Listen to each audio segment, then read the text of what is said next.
Beliefs and customs. There are many things we do not know about the beliefs of Florida's early peoples because they did not write down anything about their lives.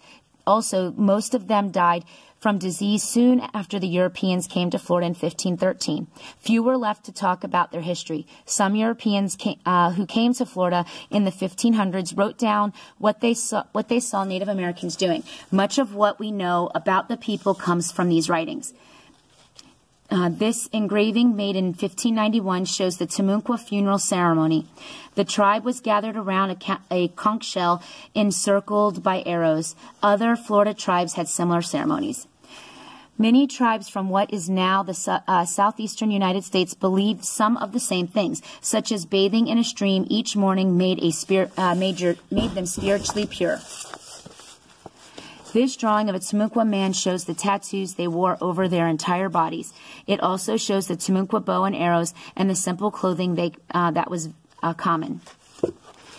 Many also thought that when people died, their spirits went somewhere to the west, which was the direction of the dead. Many groups built special mounds and hills. Archaeologists have found many of these around Florida. Early Floridians buried their dead and held ceremonies at these mounds. Timucua. We know a little about the special beliefs and customs of the Timucua tribe. They often tattooed their bodies. These tattoos were used for decoration, just as they are today by many people. They probably also had some special meaning for the Timucua. Timucua men wore many tattoos. Timucua women also wore tattoos, but not as many as the men. The tribe's chiefs and their wives painted their lips blue. The Timucua also let their fingernails grow very long. They used their long, sharp nails to scrape the skin of their enemies during battles. Like most tribes, the Timucua had shamans. A shaman is a religious person in a tribe, like a minister or priest. The shaman was sometimes expected to cure sick people. He also predicted the weather, found lost items, and told the future. Timucua games. The Timucua loved the run races and show their skill at games. They often practiced shooting bows and arrows too. The Timucua played one of their games using a ball. They picked a high tree and then put a target at the top of this tree. Then they took turns throwing a ball to see if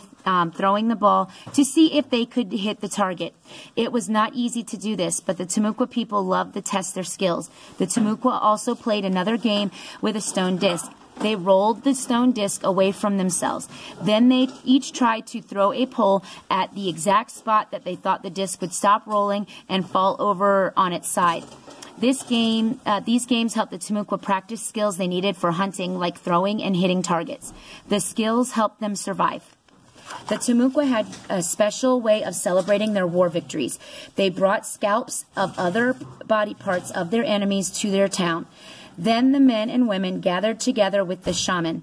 The shaman would say bad things about the enemy they had just beaten. As the shaman said these things, one Timucua warrior pounded a stone with a club.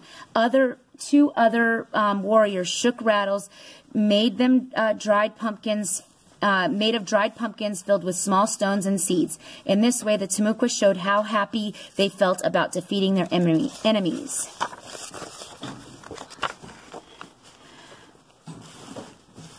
The Timucua also had something similar to the early green corn ceremony of the creek, which took several days. In this celebration, the Timucua gave thanks for their successful crops. It was also a way for the Timucua to commit themselves again to their customs and way of life. Appalachia. The Appalachia also probably celebrated something like the green corn ceremony. Like the Timucua, the Appalachia found farmers. They harvested large corn crop every year. For this reason, historians believe these people also celebrated the corn harvest. After the Spanish came to Florida in the 1500s, many Appalachia changed their traditional beliefs. Many became Christians, like the Spanish explorers. At least 7 Appalachia chiefs practiced the Christian religion. The snake design was etched into a shell by a member of the Appalachia around 1500. Archaeologists do not know what the sign means, but it shows the artistic talents of the Appalachia. By 1655, there were 8,000 Appalachians who lived as Christians in 8 different towns. Each of these towns had its own church. Not all Appalachians were Christians. Some did not want to change their beliefs. They continued to celebrate their harvest and keep their old ways. Tequesta. Anthropologists who study the Tequesta have learned several facts about the beliefs and customs of the early Florida tribe. Archaeologists have found 2 places in Miami thought to be used for the Tequesta people a long time ago. One of these places is called Miami Circle because of its circle of stone they found in the city of Miami. Miami Circle may be 2,000 years old. Historians think it was used for Tequesta ceremonies. Pottery, tools, and other artifacts have been found there. The second place archaeologists found is near Miami Circle. Historians think this other spot was the burial ground for the Tequesta. It is also very old, perhaps 2,500 years old. As many as 100 Tequesta have been buried in this place over a period of 1,000 years. Some of the archaeologists who work in the Miami Circle believe the Tequesta may have somehow used it as a calendar.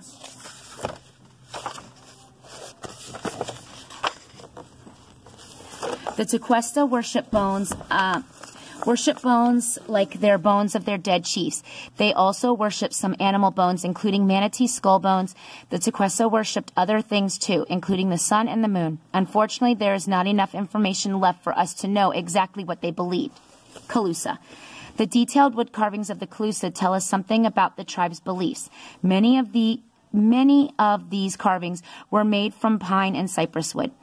Wooden masks carved by Calusa artists were supposed to make members of the tribe think that the spirits of the animals they worshipped.